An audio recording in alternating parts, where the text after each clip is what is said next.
Right, this is cooking for the extremely lazy, and I'm going to try and make a fish curry using what you see here, which is we have garlic, ginger, 2 massive tomatoes. That is exactly 100 grams of rice, basmati rice, an onion, fish stock, chilies, coriander, and that's a fish.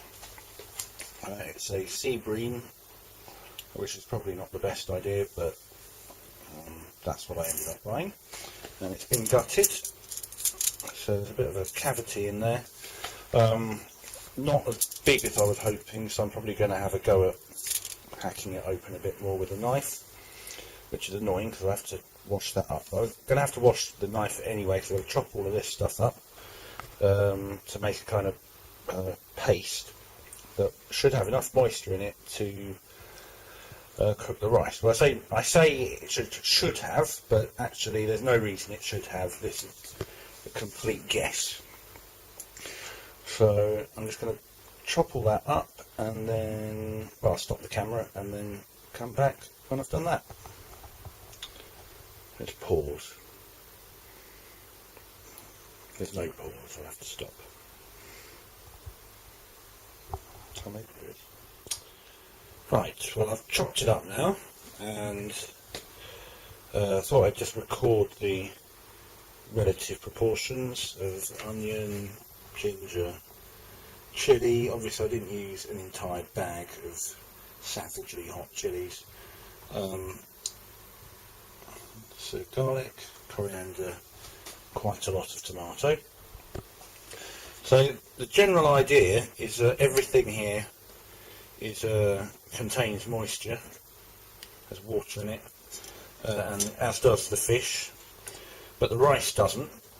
So we want a process of osmosis from everything else into the rice, and that saves me washing up a saucepan. Now obviously all of that stuff is not going to fit into that fish, so kind of makes the whole thing a bit pointless because I'm going to have to put it in a dish, which I will have to wash up. But it will be interesting to see if the moisture is enough to cook the rice. So I'll go to the next stage now,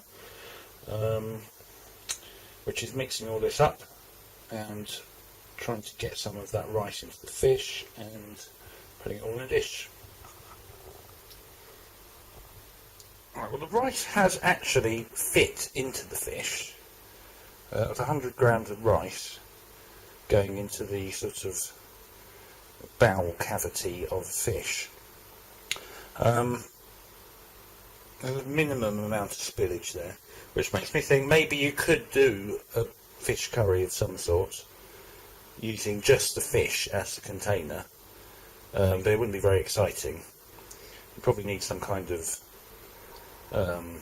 like very strong paste or something to mix the rice with before you put it in, and an incredibly moist fish, or maybe maybe you could like shove an ice cube in its head or something. But yeah, that's just a little side note really. I'm going to get on with there it is. Fish in a dish of stuff, and yeah, now I'm going to cover it in foil. You can see that. There's the foil. Right. Take my word for it, I'm going to cover it in foil. Right, there it is, covered in foil, and it's going to go into this oven, which I've had at about 200 degrees for a while. And I think it's all been a bit pointless because I've ended up with this dish, which I've got to wash up later. I think if I do this again, I'll probably just get some fillets of fish and lay them out on the foil with the same stuff, and then make kind of little parcels, or just a big parcel. But for now, I'm going to cook this extremely unspectacular meal. Oh bugger, I didn't have the oven on. Oh, no, it is on. No, it's off. Right, well that's going to take longer, but obviously I won't be filming that. Okay, that's been in there about an hour now. Smells pretty fishy.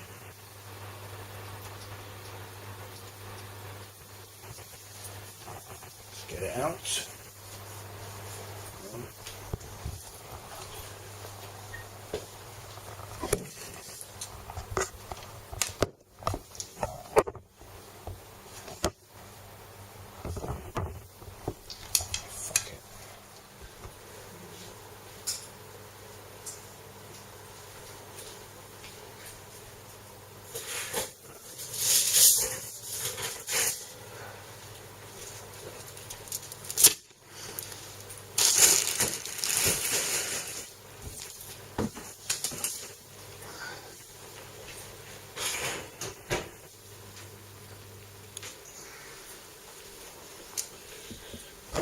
Let's have a look what's happened.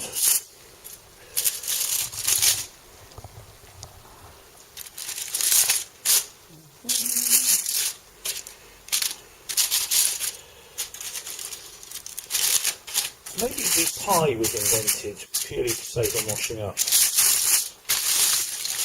Oh, fish. And the rice is not very cooked by the look of things. Let's just get a fork.